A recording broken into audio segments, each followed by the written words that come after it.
Most people understand that the tax relief, that's the free money that you get when paying into a pension, is a good thing. But I still so often hear people ask, what's the point of getting that tax benefit if you just pay back more tax when you eventually retire and take your money out?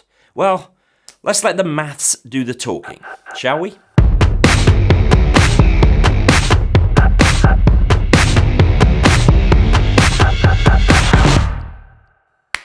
Hi and welcome back to the channel. My name is Pete Matthew. I'm a chartered financial planner based here in the UK, and I've been putting out videos on YouTube for more than 10 years, giving you everything you need to know and everything you need to do to secure your financial future. Now, in my last video, I talked about the pension lifetime allowance, and predictably, there were a few comments on there about how pensions are great when you're putting money in, but less great when you're taking money out. And on the surface, this makes sense. I mean, ISAs, by contrast, are always tax-free. How great must it be to get to the other end and have a tax-free pot that you can draw from whenever you want? And I couldn't agree more, as I'll get to a bit later, but I want to prove to you that pensions almost always work out better value, even taking the tax on withdrawal into account at the other end. Okay, here's the example I'm going to use, and I'll put some graphics over here to help us as we go through, and it's a head-to-head, a pension versus ISA battle. Now, a 25-year-old investor begins saving £250 per month into either a pension or an ISA. In the pension, this is grossed up, using basic rate tax relief at 20%. The amount being saved every month never increases. The money inside either the pension or the ISA grows at 6% per year.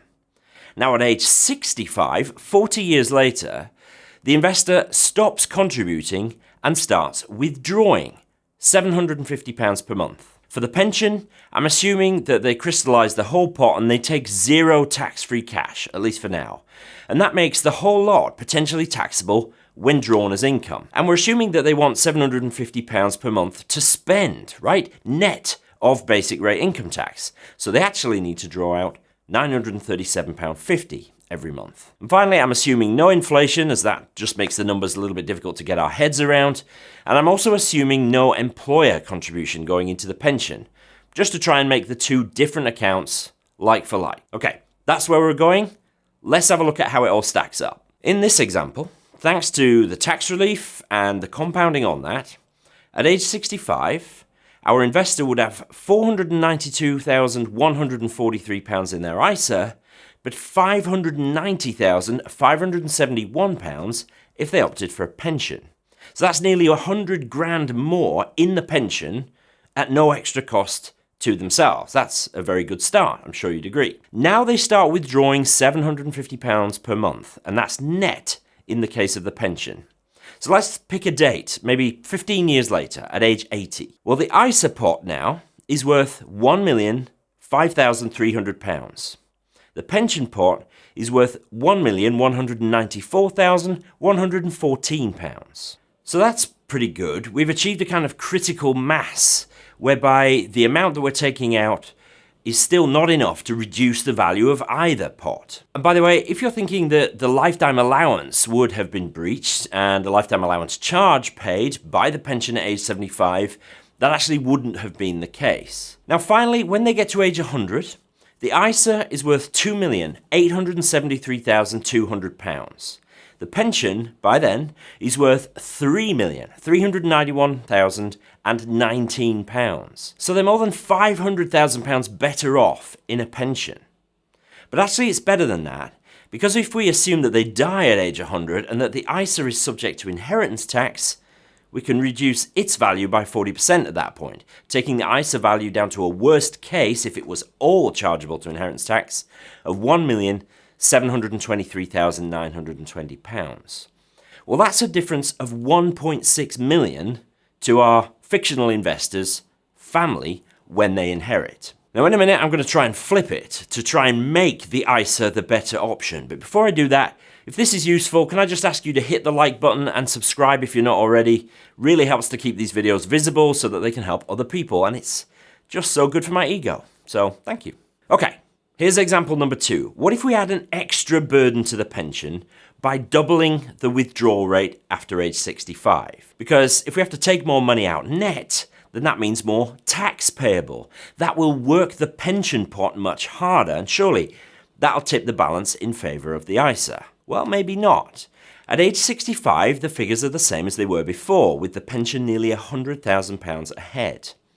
Now, withdrawing £1,500 per month from the ISA and £1,875 per month from the pension to account for the income tax, at age 80, the ISA is worth £760,384 and the pension pot worth £887,969. The pension is still ahead, just not by quite as much as the last example. At age 100, the ISA pot is £1,736,787. The pension pot is worth £1,970,503. So it's only £235,000 or so ahead, rather than the £500,000 ahead that it was in the first example. But again, if we account for inheritance tax on the ISA, which doesn't apply to the pension, that takes the pot down to £1,042,072, a difference to the beneficiaries of £928,000 or so. Now, I know what you're thinking. Even though the pensions are outside the estate for inheritance tax, there will still be some tax to pay by the beneficiaries when they draw them.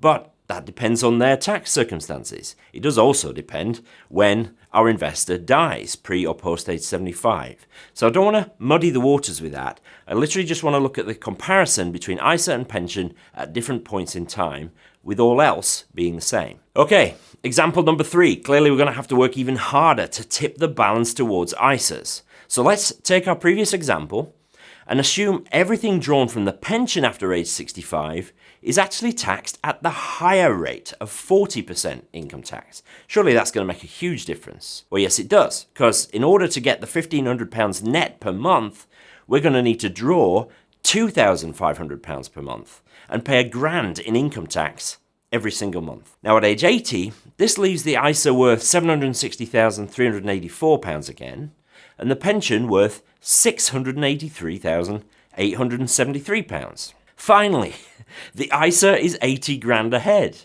At age 100, the ISA stands at £1,736,787 and the pension at a measly £1,023,492. Oh, but again, let's take inheritance tax off the ISA. That takes that down to £1,042,072. So it's still ahead, but now only by £18,500 or so. And finally, what if we take that example and assume that our investor takes 25% tax-free cash at age 65, reducing their pension pot by a quarter, but still drawing the same amount each month after that and still paying 40% income tax? Well, on those numbers, the pension pot would deplete fully by age 95. But if actually they took the tax-free cash, invested it at a 6% return, and never spent it, well, it would have grown to £1,134,796 by age 100, before inheritance tax. So, still not a bad result. So let's sum this up. Only in the very unlikely eventuality that somebody is a basic rate taxpayer the whole time they're saving into a pension, and then a higher rate taxpayer when they retire, can we get the ISA to look like a better option? This has to put paid to the rather too simple argument that the revenue gives with one hand while you're saving, but takes with the other when you retire. Yes, you are taxed on the back end with pensions, but the growth and compounding on the tax relief is so valuable. Really doesn't take that much to reach this critical mass so that you really can't undo the benefits of that growth. For most of us, we won't be able to spend it quick enough. And when you add in the flexibility of pensions and the insanely beneficial treatment on death, even after age 75, it's really hard to argue that ISAs are best. But can I point out the glaringly obvious point here? Wouldn't it be cool to have both?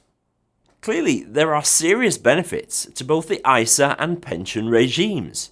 You can save a maximum of $20,000 a year into an ISA and a maximum of $40,000, or 100% of your relevant earnings if that's lower, every year into a pension. And that's unless you're a super high earner and you get a smaller annual allowance into a pension. So really, for most of us, it isn't a case of pension versus ISA at all. It should be pension and ISA. There is nothing better than having financial choice. Having options as to where you take your income from in retirement is just so empowering. It allows you to make those decisions factoring in your wider planning points like the lifetime allowance, your other income sources, perhaps your need to raise some capital gains and keep your tax rate down, maybe your estate planning needs. Having multiple elements to your wealth, pension, ISA, property, maybe a baseline annuity income, the state pension. All of these things give you planning options, and that's when finance gets really exciting. Okay?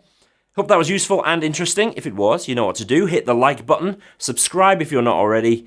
Please leave a comment if you agree or if you think I'm full of it. I could take it. Thanks so much for watching, and I'll see you in the next video.